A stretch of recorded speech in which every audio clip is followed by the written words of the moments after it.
Hello everyone, welcome to Raj economics and commerce classes. मैं हूं नीरज कुमार और आज मैं आप लोगों के बीच आ गया हूं मैथमेटिकल इकोनॉमिक्स का एक बहुत ही इंपॉर्टेंट टॉपिक जिसका नाम है मैट्रिक्स। ठीक है, देखिए, अगर आप इकोनॉमिक्स के स्टूडेंट हैं वहाँ भी काम आएगा, अगर आप कॉमर्स के स्टूडेंट हैं तो वहाँ पे बिजनेस मैथमेटिक्स में काम आएगा। ठीक है, अगर आप साइंस के स्टूडेंट हैं तो भी ये चैप्टर काम आएगा, लेकिन मैं जो भी जितना उतना ही चीज़ें डिस्कस करूँगा जिसका यूज मैथमेटिकल इकोनॉमिक्स में है और कॉमर्स वालों का बिजनेस मैथमेटिक्स में है। ठीक है, तो देखते हैं चैप्टर क्या है। काफ़ी सिंपल चैप्टर है, आप ध्यान से अगर पढ़ोगे तो बहुत अच्छे समझ में आएगा, है ना। तो चलिए सबसे पहले इसका थ्योरी समझते कि भाई होता क्या है ना, इसके डिफरेंट टाइप्स क्या है, पहले हम लोग वो समझते हैं। ठीक है, देखिए मैट्रिक्स कहता है a matrix is a rectangular array of numbers और function arranged in rows and column, right, enclosed by brackets.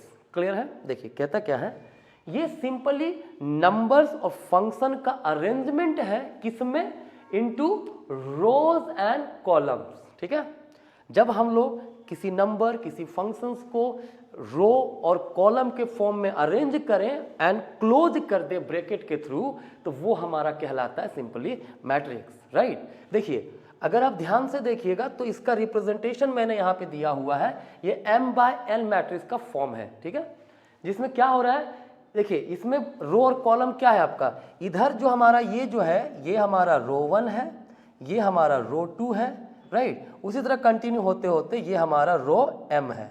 Clear है। और अगर कॉलम की बात करें तो ये हमारा कॉलम 1 है, ये कॉलम 2 है, कॉलम 3 है, कॉलम n है। ठीक है, तो अगर रो की बात करेंगे ये हमारा रो हो रहा है, ठीक है, कॉलम की बात करेंगे तो ये हमारा क्या हो रहा है, कॉलम हो रहा है। क्लियर है।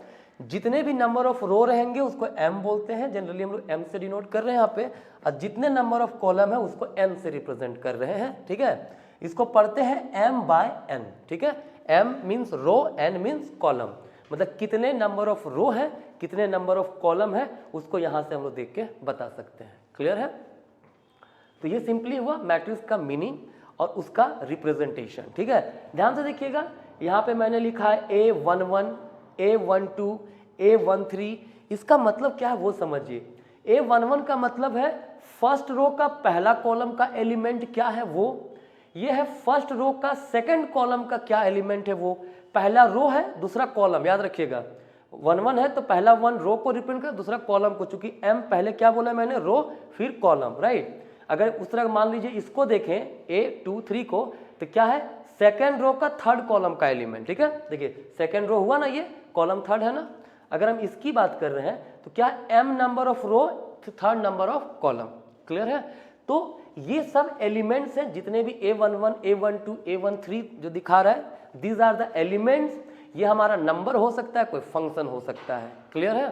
तो इसी तरीके से हम लोग क्या करेंगे, रिप्रेजेंट करेंगे किसको, मैट्रिक्स को। क्लियर। चलिए अब आगे बढ़ते हैं, ये तो हो गया मैट्रिक्स का सिंपल मीनिंग, है ना। अब आगे बढ़ते हैं, टाइप्स ऑफ मैट्रिक्सेस क्या हैं, मतलब मैट्रिक्स के कितने टाइप, बहुत सारे टाइप्स हैं, है ना, बट जो मेजर इंपॉर्टेंट टाइप्स हैं उनको मैं यहाँ पे लिखा हुआ हूँ। ठीक है, सबसे पहला रो मैट्रिक्स। ठीक है, रो मैट्रिक्स का मतलब क्या होता है, ऐसा मैट्रिक्स जिसमें सिर्फ एक रो हो, कॉलम कई हो सकते हैं। ठीक है, दैट इज 1/n, मतलब एक ही हमारा रो है लेकिन कॉलम जो है वो n नंबर कुछ भी हो सकता है। ठीक है, एग्जाम्पल के लिए हम लोग देख सकते हैं 1, 2, 3, 4, अगर इसको हम लोग एक मैट्रिक्स ब्रैकेट में क्लोज कर दिए तो क्या हो गया हमारा ये रो मैट्रिक्स, क्योंकि इसमें रो सिर्फ एक है, कॉलम 1, 2, 3, 4। ठीक है, अब अगर हम कॉलम मैट्रिक्स की बात करें तो कॉलम मैट्रिक्स क्या होता है, जिसमें नंबर ऑफ रो तो कई हो सकते हैं बट कॉलम सिर्फ एक होगा। ठीक है, जैसे एग्जांपल के लिए 1, 2, 3 है ना, कॉलम कितने हैं, कॉलम हमारे पास सिर्फ एक है, जबकि रो जो है 1, 2, 3 रो हैं। ठीक है, तो ये आपका, अगर हम इसका ऑर्डर की बात करें तो 3 रो 1 कॉलम, ये 3/1 हो जाएगा। ये जो हमारा रो मैट्रिक्स है ये क्या था, 1/4 का फॉर्म में था। ठीक है, तो आपको सिंपली ध्यान ये रखना है कि रो मैट्रिक्स में नंबर ऑफ रो सिर्फ एक होगा, नंबर ऑफ कॉलम मैट्रिक्स में नंबर ऑफ कॉलम जो है वो सिर्फ एक होगा।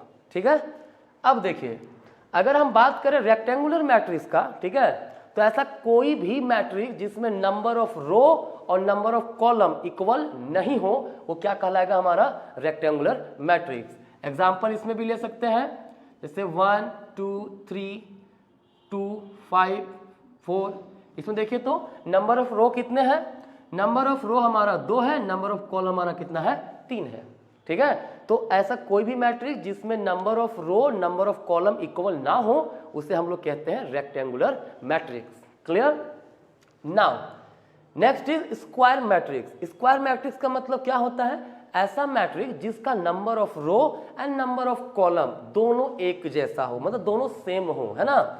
जैसे एग्जांपल के लिए 2 3 4 5, देखिए क्या 2 बाई 2 के फॉर्म में है ना, 2 नंबर ऑफ रोज है, एक रो दूसरा रो, है ना, और कॉलम भी कितने हैं, 2 कॉलम है हमारे पास, कॉलम 1 और कॉलम 2।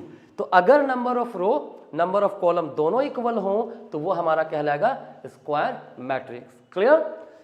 Now identity matrix. ठीक है, आइडेंटिटी मैट्रिक्स का मतलब क्या होता है, जब किसी भी मैट्रिक्स का डायगोनल एलिमेंट 1 हो बाकी सारे 0 हो। डायगोनल एलिमेंट का मतलब क्या होता है, ये वाला एलिमेंट, है ना। क्लियर है?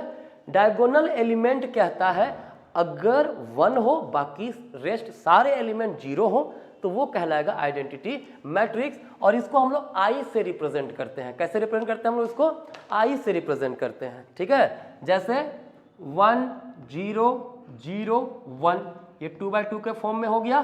देखिए डायगोनल एलिमेंट हमारा 1 है ना, तो ये हमारा हो गया आइडेंटिटी मैट्रिक्स। अगर 3 ऑर्डर का लिखे तो 1 0 0 0 1 0 0 0 1, देखिए डायगोनल एलिमेंट यहाँ पे क्या है, 1 है ना, तो ये हमारा कहलाएगा आइडेंटिटी मैट्रिक्स। क्लियर है? Now diagonal matrix, I think आप लोगों का सब यहाँ तक क्लियर होगा, है ना। अब बात करते हैं डायगोनल मैट्रिक्स की। तो डायगोनल मैट्रिक्स सिंपली कहता ये है कि डायगोनल एलिमेंट नन 0 हो बाकी सारे 0 हो।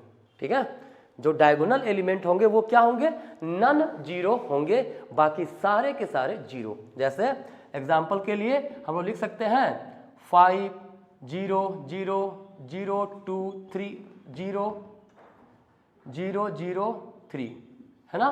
देखिए डायगोनल एलिमेंट जो है नन 0 है, बाकी रेस्ट जितने भी एलिमेंट है वो सारे के सारे क्या है, 0 है। ठीक है, ध्यान रखिएगा, आइडेंटिटी मैट्रिक्स हो, डायगोनल मैट्रिक्स हो या फिर स्केलर मैट्रिक्स हो, ये सारे स्क्वायर मैट्रिक्स के ही फॉर्म होते हैं। ठीक है, किसके फॉर्म है, स्क्वायर मैट्रिक्स का मतलब number of row column equal होने चाहिए। जैसे ये 2 रो इसमें है तो 2 कॉलम भी होगा, इसमें 3 रो है तो कॉलम भी 3 होगा। ठीक है, डायगोनल मैट्रिक्स में भी अगर नंबर ऑफ रो 3 है तो कॉलम भी 3 होगा, नंबर ऑफ रो अगर 2 है तो कॉलम भी 2 ही होगा।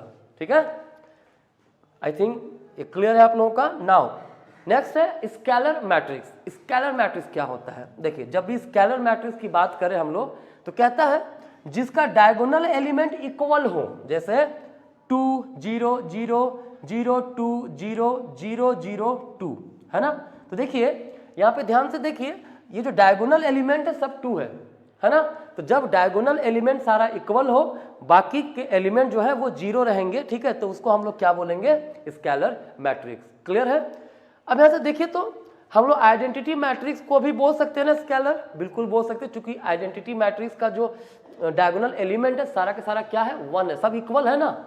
इक्वालिटी के प्रॉपर्टी को दिमाग में रखें, ठीक है, तो हम लोग आइडेंटिटी मैट्रिक्स को भी स्केलर बोल सकते हैं। लेकिन स्केलर, हर स्केलर आइडेंटिटी नहीं होगा। आइडेंटिटी तभी होगा जब डायगोनल एलिमेंट उसका 1 होता हो। ठीक है, कोई दिक्कत यहाँ तक?